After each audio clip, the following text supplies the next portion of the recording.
Welcome to Dead Souls Social Club.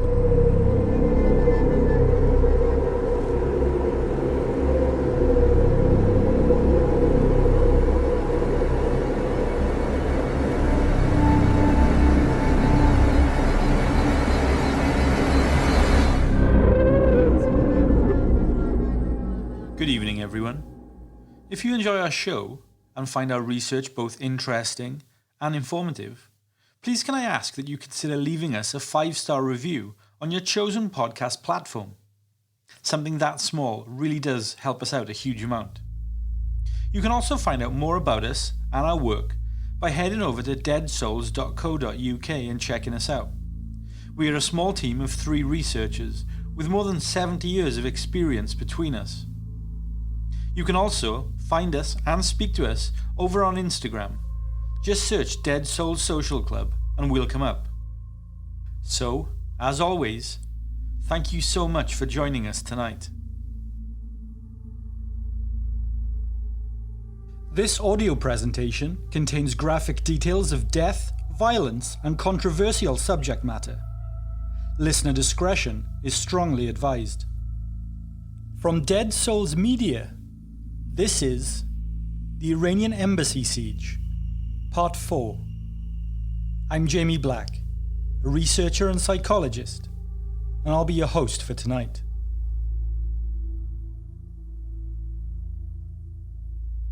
Chapter 7. London Bridge. Dorneywood is an 18th century country house near Burnham in Buckinghamshire. It's the holiday retreat of the UK Home Secretary, who in May 1980 was William Whitelaw. Post-lunch drinks and small talk were in full swing in the drawing room, where the Home Secretary was hosting a private function for business leaders. An urgent telephone call came through from the police. Shots have been fired inside the embassy. Whitelaw calmly and quietly apologised to his guests and was quickly escorted out of the front of the residence, where Jack Liddard, his ministerial chauffeur, had his Jaguar 4.2 litre waiting. Along with police motorcade, the car shot out of the gates through the streets of Burnham and Slough and onto the M4 motorway at breakneck speed. Liddard averaged more than 120 miles per hour for the duration of the journey, driving the wrong way up Constitution Hill between Hyde Park Corner and Buckingham Palace. The car came to a loud screeching halt outside the Cabinet Office. The 35-mile journey, which went through central London, had taken just 18 minutes. In the Cobra meeting room, Whitelaw was met by Metropolitan Police Commissioner David McNee and Brigadier Peter de la Billiere. The Director of Special Forces reported that both Rose and Dello believed that the sounds recorded from the field telephone indicated someone had been shot inside the embassy. But Whitelaw would not give any assault the go-ahead unless he was certain that lives had been lost. For all Whitelaw knew, the gunman could be bluffing, playing devil's advocate with the negotiators. So until there was suitable proof, negotiations should continue. There remained insufficient evidence to establish that a killing had taken place. The SAS were on standby with a firm plan in place, but there was no guarantee that it would work. There were too many factors that complicated the scenario at hand. If things go well, we must expect between 40 to 60% of the people in the building to become casualties. Anything less than that will be a good outcome. The decision to go in must be a political one, even though it leads to the use of military force, de la Billiere affirmed to Whitelaw. Whitelaw responded, "Peter, I want you to understand 2 things. The first is that if and when the operation is launched, I will not interfere in any way. The second is that if it goes wrong, I will take the responsibility afterward in full." Back at the embassy, the hostages were gripped by a crippling and numbed tension. Douglas Hurd was still negotiating with foreign ambassadors, holding talks with the Algerian ambassador, even though he sensed it was entirely pointless. The talks were merely a formality, going through the motions so the press could report that a diplomatic effort was continuing, and thus keep the terrorists thinking that they were getting what they desired. At exactly 5:30 in the afternoon, SAS Commander Rose informed Dello that B Squadron was, quote, at 10 minutes readiness for a full assault. This message came into Zulu base just as Dello was informed of 3 separate snippets of conversation recorded from inside the embassy by the bug inside the field telephone. These were translated from the Arabic and immediately rushed to Dello. The conversations went something like this. We do something before sunset. Kill 2 or 3 or 4. Kill all by 10 o'clock. These comments were a further cause for concern. Adem kolohum. I will execute them all. It was Faisal. Salim rang the police negotiator, ranting, barely coherent. I have changed my mind. If they don't tell me something in 2 minutes, a hostage will be killed, he said abruptly. Then he hung up. At 6:41 p.m, the front door of the embassy opened slightly. A corpse wrapped in an orange blanket was rolled out and the door closed again. Salim called the police negotiator. There's a body on the doorstep. You can come and collect it. Another one in half an hour. All hostages will die, he said, emotionless. The body that was rolled out of the embassy was stiff with rigor mortis, and the head wound was blood dry. This hostage had been killed more than an hour ago. This meant that the shots he had over the field telephone after the initial 3 could have been more hostages being killed. Dello had to draw the line. He was usually incredibly unflappable, the calmest man in the room always. But in this moment his hand shook as he picked up the telephone. Dello knew that what he was about to do could cause the deaths of a lot of people. But one hostage was dead, and he suspected there may be more dead hostages inside the embassy. People were dying anyway. He needed to act, and act now. Dello dialed the number for Scotland Yard and advised the Commissioner of Police that in his opinion, quote, the circumstances that dictate a military assault have now been obtained. Commissioner David McNee informed the Home Secretary right away in the Cobra meeting room. Whitelaw called the Prime Minister. The Home Secretary's call was patched through to Margaret Thatcher, who was in her car somewhere in the Chiltern Hills, northwest of London. She was returning from Chequers, the Prime Minister's country residence. Thatcher picked up at 7:01 p.m.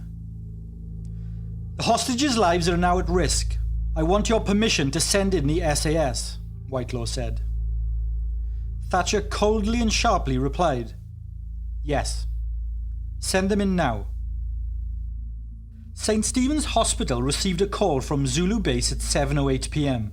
and was told to clear an entire casualty ward and to place all available medical staff on high alert readiness.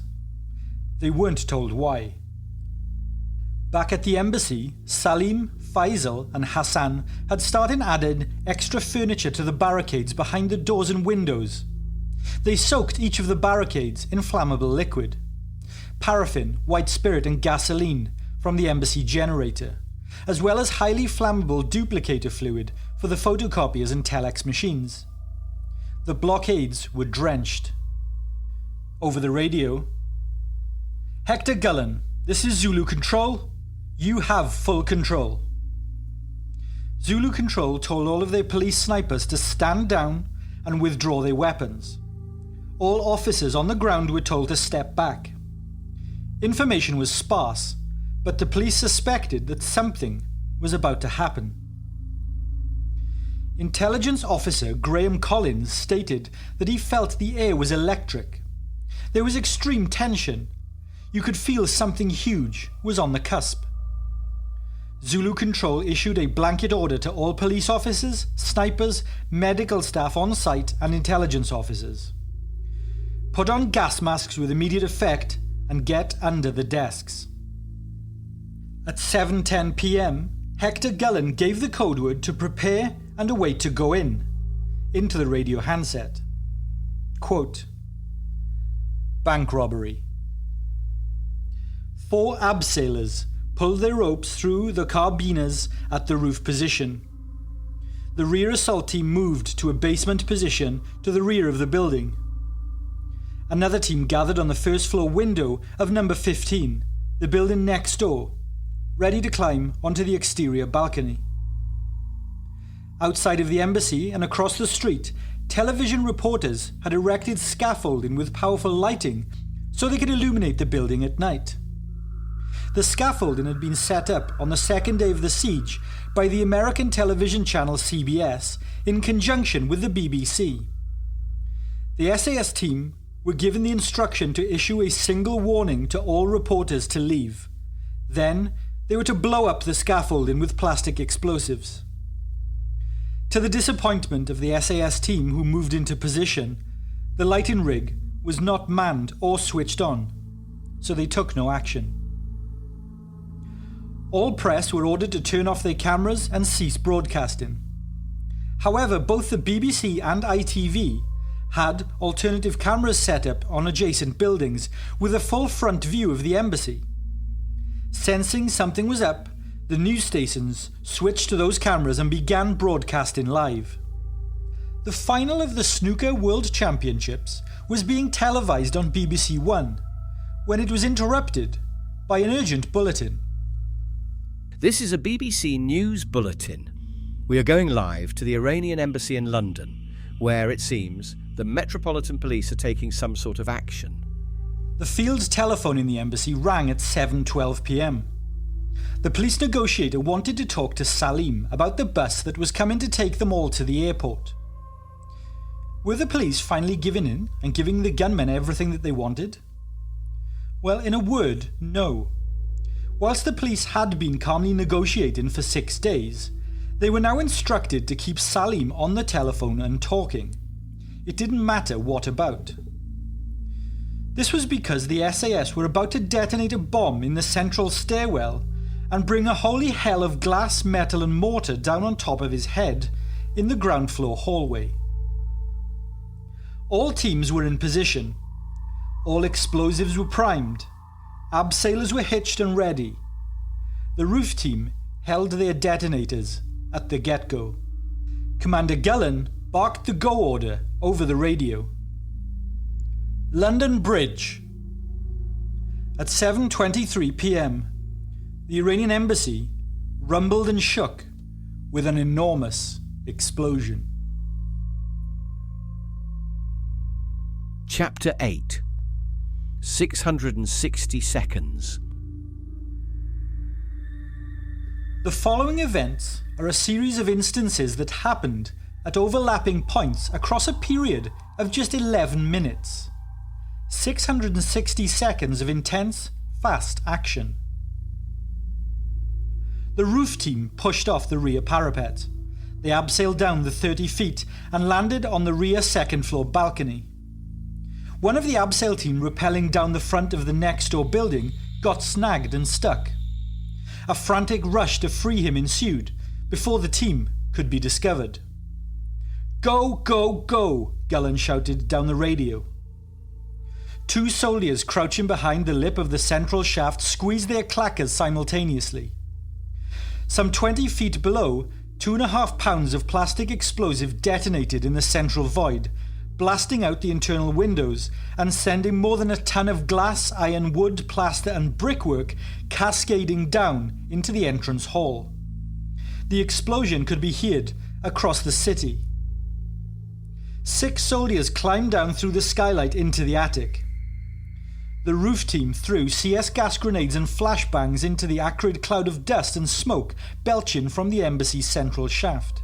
They then lowered caving ladders, hooked them over the roof railings and quickly descended. The void was just a black pit full of thick black smoke. Visibility was 0. On the first floor landing, Salim dropped the telephone and staggered back as the surprise of the explosion startled him. Debris crashed past him into the hallway below. Sim Harris stumbled through a doorway and into the charge d'affaires office. PC Trevor Locke stared at Salim for a split second. The policeman didn't hesitate or think twice. Locke charged into Salim's left hip, barging him full force, with both men crashing into the half-open door of Roya Kagachi's office. Locke landed heavily on top of the surprised gunman. Salim's machine gun flew out of his hand and slid across the floor, under an empty desk. Up in the telex room, Hassan felt the building shake and creak from the explosion. Then came the flashbang detonations down the hall, growing closer and closer. A group of the hostages had crouched against the wall covering their heads. Hassim took a step forward and screamed at them. "Now I have a chance to get you, Afrouz." He opened fire with his Scorpion machine gun, spraying the group in long bursts, spraying bullets left to right. Maki joined Hassan by firing his Browning into the group of hostages. The hostages scrambled to take cover under desks, chairs, and behind the telex machines. Abbas Falahi, the doorman to the embassy, felt a dull thump of pain to his upper thigh, and he immediately twisted into a heap on the floor. At that exact moment, an SAS marksman fired 2 CR gas rounds with polecat launchers from a position in the street outside. The canisters smashed through the windows, spun on the floor, hissed and detonated. The walls shook. The bang was deafening. 6 bullets pounded into Ahmad Dodgar, an embassy medical advisor. A bullet entering his chest, back, arm and leg, and 2 in his side. Afrouz, the senior Iranian diplomat at the embassy, dived for cover as a bullet clipped his nose and a second buried itself in his leg. Ali Tabutabi, a banker who was at the embassy on official business, saw Maki turn toward him. He raised his pistol and fired. Bullets thudded into his chest and shoulder. Ali left the 4 women, unattended and screaming. They were left in the cipher room as he ran down the corridor to the telex room. Thick toxic smoke billowed up from the floors below. Ali was greeted by a scene of bloody carnage. Ahmad Dodgar was lying in a pool of his own blood, fighting to breathe. Ali Akbar Samadazadeh, a temporary press assistant at the embassy, lay dead on the floor next to him. Maki had opened fire as he was crawling on his knees, trying to hide beneath a desk. The bullets had entered his buttocks and travelled the length of his body, hip to skull, killing him instantly. The first SAS soldier leapt over the first floor balcony at the front of the building, the live television cameras capturing the moment the mysterious, darkly clad operatives made the entry to the embassy. He was followed by a second soldier carrying a frame charge. The operative placed the square charge in the window and wedged it firmly in place with a batten of wood, cut to length. Surprisingly, and out of nowhere, the curtains opened, and the soldiers who were preparing to blow a hole in the window came face to face with a thin, pale, spectacled figure peering out at them. Sim Harris, in all of the commotion and noise, had stumbled into an open door. The curtains in the room were drawn, but a thin strip of light broke through. Harris felt his way toward the light, through all the smoke and tear gas, his eyes streaming and burning. He opened the curtains. On the balcony stood what he could only describe as a jet-black frogman, a heavily armed soldier wearing a gas mask and a peculiar black jumpsuit. He was pointing a machine gun right at him. The frogman screamed at Sim Harris, "Get the fuck down!" Harris ducked backwards, deeper into the room. The 2 SAS operatives didn't hesitate. They leapt back across onto the next balcony from which they had came and detonated the frame charge. A huge explosion blew a hole in the wall 6 feet wide. Half the balcony disappeared with it. Rubble and stone pelted the street below. The frame charge was set to blow out the glass in the window. The glass was reinforced, hence the explosives. But the soldiers weren't sure how strong the glass would be, however, so they used the maximum amount of plastic explosives that they could pack into the frame charge. The blast took the window, the frame, a large chunk of the wall, and half of the balcony with it. The soldier who was abseiling down the front of the building and had got snagged dangled on the rope, He was stuck and couldn't break free. He shouted to his teammates on the roof to cut the rope. Below him, another operative smashed through a balcony window into the general office, throwing 2 L-29s and a stun grenade. He followed the grenades inside, along with 2 more soldiers. The room was empty, but they could hear voices of terrified women in the next room, but the door was locked and barricaded. An operative fired a burst of bullets into the lock, but the barricade kept it securely shut. The flashbangs had by now set fire to the barricade, which was of course soaked in paraffin. The 3 men climbed back out of the window as the curtains and furniture in the room ignited. 2 floors above, Hassan leaned out of the window and began firing his pistol at the SAS operative who was snagged on the rope. Unfortunately for Hassan, SAS snipers were providing cover from the building across the street. The sniper saw Hassan hanging out of the 4th floor window through his telescopic sight. He aimed and squeezed the trigger. The soldier hanging from the front of the building was stuck fast and firm. The rope was knotted into the metal loops of the abseiling device. The office below had caught fire and was now fully ablaze, and the flames were raging out of the window and licking at the soldier, who could do nothing but try and push himself away. But he only swung back, giving temporary relief from the fire. At this point, a 6-man SAS team broke through the front door of the embassy with sledgehammers and entered unchallenged into the entrance hallway. Flashbangs, tear gas, smoke grenades, all exploded.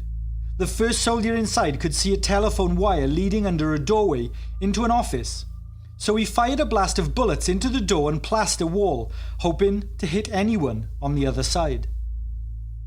PC, Trevor Locke and Salim fought and wrestled on the office floor. Locke pounded with his fists into Salim's head, punching and kneeing his stomach. Next door, the sound of the window being blown out shook the walls and floor. Locke angrily screamed at Salim. "You caused this, you bastard. I fucking begged you to surrender, and you wouldn't. This is all your fucking fault." Salim was much smaller than Locke, both in height and weight. Locke had the upper hand. Salim struggled and tried to reach for his gun, but all 217 pounds of Locke pinned him to the floor. "You fucking cunt! I told you! I gave you alternatives, but you wouldn't fucking listen!" Locke screamed in Salim's face. Then, out of nowhere, PC Locke pulled his gun from the holster and jammed it into Salim's temple. Shock, astonishment and surprise came over Salim as he immediately stopped struggling. Salim couldn't believe that Locke had a gun all this time. "You didn't have to do this," Locke continued to shout. "I told you what would happen if you surrendered peacefully." "It wasn't me," Salim said gently, now full of fear. "It was the others." For a week, Salim had threatened to kill Locke and the other hostages. But now the tables had turned and Salim had become weak and feeble. Trevor Locke moved the revolver to beneath Salim's jaw. He could blow his head off, but Locke paused. He wasn't a killer, he thought to himself. But Salim pleaded with Locke. "Please, don't hurt me, Mr. Trevor. Please." The SAS teams began sweeping the building simultaneously from the top down and the bottom up, with additional teams entering through mid-building windows. The building rocked with each stun grenade explosion, and the thick black smoke and tear gas was acrid and dense. The battle for Prince's Gate was raging on the first and second floors as the SAS teams entered and cleared each room. "I'm bleeding," groaned Ghalom Ali Afrouz. "I've been shot." Blood poured from his wounds in his right leg. The gunmen ceased firing. Maki, Ali and Abbas paused as a volley of gas canisters clattered through the window and exploded. The three terrorists put down their guns. Maki dropped his automatic pistol while Abbas threw a grenade and a gun out of the window. 4 SAS operatives quickly moved along what remained of the first floor balcony towards the smoking hole in the wall of the embassy. Two of the soldiers each threw a stun grenade through the hole in the wall and jumped into the office. Through the smoke, the soldiers saw a pair of legs sticking out of the debris. A soldier grabbed Sim Harris off the floor, hauling him to his feet. "Don't panic, just stay down," the soldier shouted to Harris. The soldiers moved forward quickly out into the landing. "Go on, lads, get the bastards," Harris shouted after them. On BBC One television, the John Wayne movie Rio Lobo was interrupted by a news bulletin as the reporter at the scene, Kate Adie, showed the burning embassy. BBC Two had cut from the Snooker World Championship finals to broadcast another angle of the assault. At 7 o'clock, armed police moved in front of the embassy. Two men ran forward with a stretcher and went into the porch. A body was put on the stretcher and, under cover from the marksman, taken out towards an ambulance. Then Scotland Yard told the waiting press that 3 shots had been fired and a hostage had been killed. There were no details at that time as to who the man was or to why he'd been killed. The atmosphere seemed calm, with just a little tension in the air. Then some men were seen heading across from adjacent balconies on the first floor. There you go, there you go.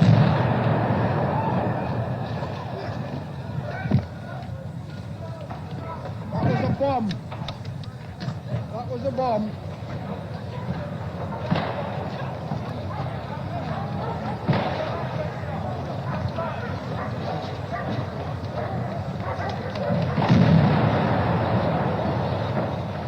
The explosion ripped through the building, a pall of smoke covering the front of it.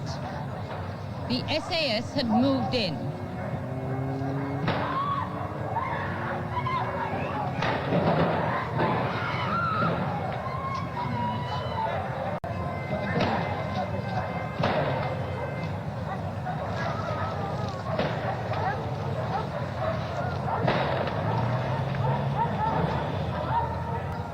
After a second explosion, smoke obscured the front of the embassy again. And then there was gunfire. It seemed to come from all around the building. By this time, the police and the press nearby were told to take cover, and they scrambled behind cars and equipment. Shots rang out all over the street. The 2 explosions caused a fire, and flames were seen on the first floor. Meanwhile, people were still taking cover in the streets outside, and no one was moving towards the building. The SAS were inside. The first hostage to come out was BBC sound recordist Sim Harris. He scrambled from the balcony into the adjacent building. The embassy by then was surrounded by activity and a seeming confusion. The emergency services moved closer. Millions of people across the UK tuned in to witness the longest news flash in British television history. Millions more around the world also watched. Everyone was at home in the United Kingdom as the assault was happening on a bank holiday. In the Cobra meeting room, William Whitelaw made another call to Prime Minister Margaret Thatcher. "The assault is going ahead. I'm afraid we are expecting casualties," he said. Thatcher's response was simply, "OK, continue until the situation is resolved." The operatives moved along the dark corridor on the first floor toward the ambassador's office. They kicked open the door and each threw in a stun grenade. One of the soldiers immediately saw a figure in a combat jacket and a keffiyeh. He fired a burst of bullets from the doorway. Abbas had been hit and was bleeding. He shouted, "Please," to the soldiers, before one of them poured another barrage of bullets into his chest and face.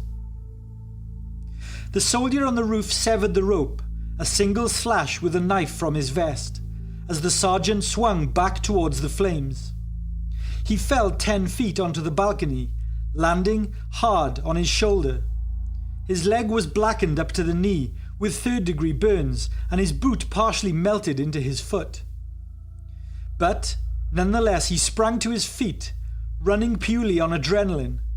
He jumped through the window and into the embassy. Entering the embassy, he came across Mackie right away. He was trying to start a fire when the operative spotted him. The soldier tossed in a stun grenade and fired a single burst of bullets. Mackie returned fire with a single gunshot. In the telex room, Faisal frantically emptied his pockets of all bullets and tried to throw his machine gun out of the window. The gun bounced off a desk and landed by the wall instead. Abbas Falahi climbed onto a desk and began waving a white pillowcase out of the window. A tear gas canister struck the doorman in the chest and he was blasted backwards into the room. Ali dropped his Browning and dived onto the floor. He crawled through the smoke in amongst the Iranian hostages and discarded his keffiyeh. Mackie stood in the middle of the room, struck by panic and shell shock. Sim Harris was in a room engulfed in flames. The flaming curtains crackled and whirled in the heat. Suddenly, the heavy curtain gave way and crashed to the floor in a cloud of sparks and acrid black smoke. Harris knew that he had to get the hell out of there. He clambered out and peered over the edge of the stone balcony. The burning curtain billowed over his head as particles of scorching debris rained down and burned his hair. To his left, Harris could see the next balcony along the building outside Royer's office. It was just a few feet away, and there was a flagpole between the two balconies. He could easily jump that and get in through the next office, he thought to himself. PC Locke had Salim pinned to the floor, his revolver jammed into his chin. Locke didn't want to shoot him, but he couldn't see a way out of this situation, and he may have to, he thought. Just then the door opened a few inches, and two round objects clattered into the room. Both Locke and Salim stared at them. They looked like two limes, green metal balls. Then they exploded with a blinding flash, ejecting CR gas into the small room. The force of the blast and the crippling volume knocked Locke sideways, and he rolled off Salim and removed his grip from his throat. He couldn't breathe. His eyes were burning raw and fiery hot. Locke could barely see a thing, but through the smoke, tears, and in the darkness, he could just about make out Salim crawling away and reaching for his machine gun. But Locke didn't have time to react. The door burst open and a jet black frogman stepped into the room. "Trevor, fucking move away," yelled the soldier. He immediately recognized Locke from studying photos of all the hostages before the assault. Locke rolled to the right. Salim stood up quickly, his machine gun in hand. He reached out with his hand, gesturing to stop. The SAS operative put the first bullet into his right eye, then a diagonal burst across his chest. The final bullet pierced Salim's heart and killed him instantly. A second soldier entered the room and also opened fire and pounded 5 bullets into Salim's head from just 2 feet away. Salim fell back into the fireplace. For good measure, the first soldier fired another burst of 7 shots into Salim's throat, head and shoulder. There was no blood, just holes. The assault raged on, and fire billowed out of the front of the embassy, a massive hole punctured through the wall. Machine gun fire, screaming, and the bangs of flash grenades and tear gas echoed from the building. Smoke and tear gas poured from the hole in the wall and through the windows, many of which had been blown out. The chaos was being televised around the world. Never before had the black silhouettes of the UK Special Forces been seen in public, let alone broadcast on international television. There was another huge explosion, and flames burst from the roof. Explosions and gunfire, smoke, fire, bangs, screams, barking dogs, shootings. It was utter chaos. It was a concentrated war zone in the heart of London. In what the Sunday Times called the most dramatic television appearance of the decade, the cameras snapped PC Trevor Locke smashing a window and hanging outside, revolver in hand, gasping for fresh air, trying to escape the fire gas inside. An SAS operative grabbed Locke by the shoulders and hauled the policeman back into the gas-filled room, manhandling him onto the landing and shoving Locke towards the stairs. SAS Control had radioed the soldiers on the first floor and told them about Sim Harris being stuck on the balcony with flames raging in the room behind him. A soldier ducked into the ambassador's office, but it wasn't Sim Harris that he immediately saw. Through the smoke, walking toward him with a gun in hand, was Abbas. He was clearly wounded and struggling to walk. Without pause, the soldier fired a long, sustained burst of shots to finish him off. Abbas fell backward into the darkness. The live television news broadcast around the world images of a terrified man squatting on the front balcony, flames billowing above him. It was Sim Harris, stuck and in peril, trapped on the balcony. Inside the embassy, Trevor Locke was being thrown down the stairs by a human chain of SAS men lining the stairs, down to the back door of the building. They each hurled him to the next man, Locke thanking each of them as they grabbed him.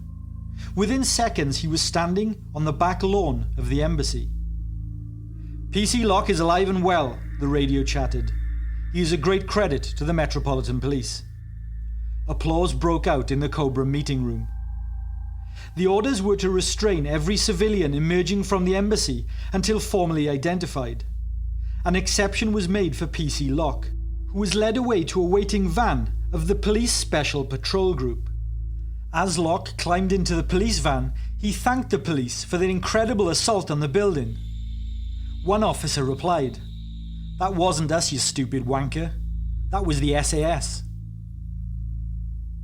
Hassan burst into the telex room, machine gun in hand. He was looking for the hostages. But it wasn't innocent civilians that he came face to face with. The bullet from the SAS operative's gun entered Hassan's skull beneath his left ear and emerged from his right temple, along with much of his brains. "Are there any terrorists in here?" screamed the soldier. Abbas Falahi, Ron Morris, and Gholam Ali Afrouz waved their hands and shouted, "British, British, British! I am British!" Afrouz yelled, "Diplomat!" and waved a white handkerchief. "Who are the terrorists?" the soldier shouted, and Afrouz pointed to Maki, who was stood against the wall with his hands up. "Student, student!" Maki shouted. Just then a soldier leaned out of Roya's office window, and he saw Sim Harris cowering on the neighbouring balcony, trying to duck from the flames pouring from the window. "Come over here, mate!" shouted the operative, beckoning with a gloved hand. Harris didn't hesitate. He put one foot on the side of the balcony and leapt, clearing over the embassy flagpole and down onto the edge of the next balcony over, where the soldier caught him and dragged him in through the remains of the window. Like a scene from an action movie, witnessed by millions the world over. The SAS operatives were now hurling the rest of the hostages down the stairs in the same way that they had handled PC Locke.